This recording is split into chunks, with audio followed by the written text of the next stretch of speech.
আসসালামু আলাইকুম। কুকিং হাউজে সবাইকে স্বাগতম জানাচ্ছি আমার আজকের রেসিপি দেখার জন্য। আজকে রান্না করব মাছ দিয়ে লাউ চচ্চড়ি।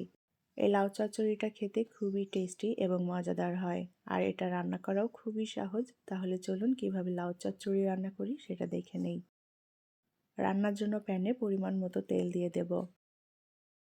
এখন এই তেলের মধ্যে দিয়ে দেব পেঁয়াজ বাটা। আমি এখানে 1 টেবিল চামচ পরিমাণ পেঁয়াজ বাটা নিয়েছি। আর দিয়ে দেব হাফ চা চামচের মতো রসুন বাটা। এখন পেঁয়াজ এবং রসুন বাটা একসাথে একটু ভেজে নেব যাতে কাঁচা গন্ধটা চলে যায়। হাফ চা চামচ দিয়ে দেব কাঁচামরিচ বাটা। মশলাটা ভেজে নিতে হবে সুন্দর করে। মশলাটা আমি সুন্দর করে ভেজে নিয়েছি। এখন এর মধ্যে পানি দিয়ে দেব যাতে পুড়ে না যায়। লবণ দিয়ে দেব স্বাদ মতো। শুকনো মরিচের গুঁড়া দিয়ে দেব হাফ চা চামচ পরিমাণ। ধনিয়ার গুঁড়া দিয়ে দেব 1 চা চামচ পরিমাণ।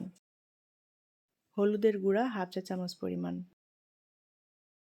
মশলাটা সুন্দর করে নেড়ে চেড়ে কষিয়ে নেব।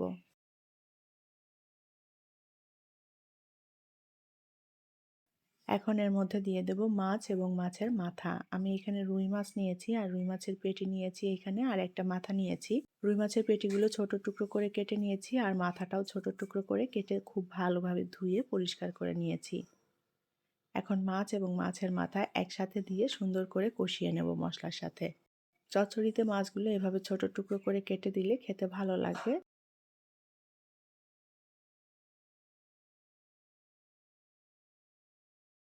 আমি মশলার সাথে সুন্দর করে মাছটা কষিয়ে নিয়েছি। এখন এর মধ্যে দিয়ে দেব কেটে রাখা লাউ।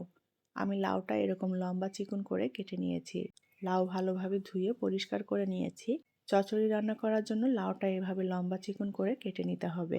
এখন খুব ভালো করে নেড়েচেড়ে সবকিছু একত্রে মিলিয়ে নেব। মিডিয়াম আঁচে রান্না করে নেব। আর এই লাউ চচ্চড়ি রান্না করতে আমি এখানে কোনো পানি ব্যবহার করব না। লাউ থেকে যে পানিটা বের হবে এই পানিতেই পুরো রান্নাটা হয়ে যাবে। উল্টাপাল্টা করে নেড়ে দিতে হবে যেন সব দিকটাই সমানভাবে সেদ্ধ হয়ে যায়। লাউ থেকে প্রচুর পানি বের হয়েছে, এই পানিতেই কিন্তু লাউটা সেদ্ধ হয়ে যাবে। এখানে আর কোনোই পানি দেব না।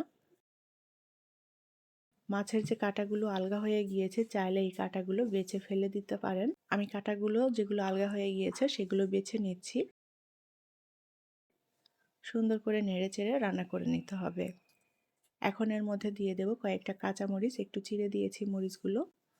আর দিয়ে দেব জিরার গুঁড়া। আমি এখানে টালা জিরার গুঁড়া নিয়েছি। সুন্দর করে নেড়ে চেড়ে মিলিয়ে নেব।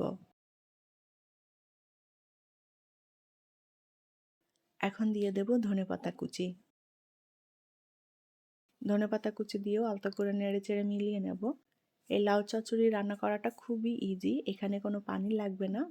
লাউ থেকে যে পানিটা বের হয়েছে এই পানিতেই লাউটা সেদ্ধ হয়ে গিয়েছে। আর যেহেতু চচ্চড়িতে কোনো ঝোল থাকবে না তাই সেভাবেই লাউয়ের পানিটা টানিয়ে নিতে হবে। আমি হালকা একটু ভেজা ভেজা ঝোল রেখেছি। মাছ দিয়ে লাউ চচ্চড়ি রান্না করা হয়ে গিয়েছে। এখন এটা নামিয়ে পরিবেশন করব। তৈরি হয়ে গেল দারুণ সুস্বাদু এবং মজাদার মাছ দিয়ে লাউ চচ্চড়ি। সাদা ভাত দিয়ে খেতে ভীষণই ভালো লাগবে। আশা করছি আমার আজকের রেসিপি আপনাদের ভালো লেগেছে। পরবর্তী রেসিপি দেখার আমন্ত্রণ জানিয়ে বিদায় নিচ্ছি। আল্লাহ হাফেজ।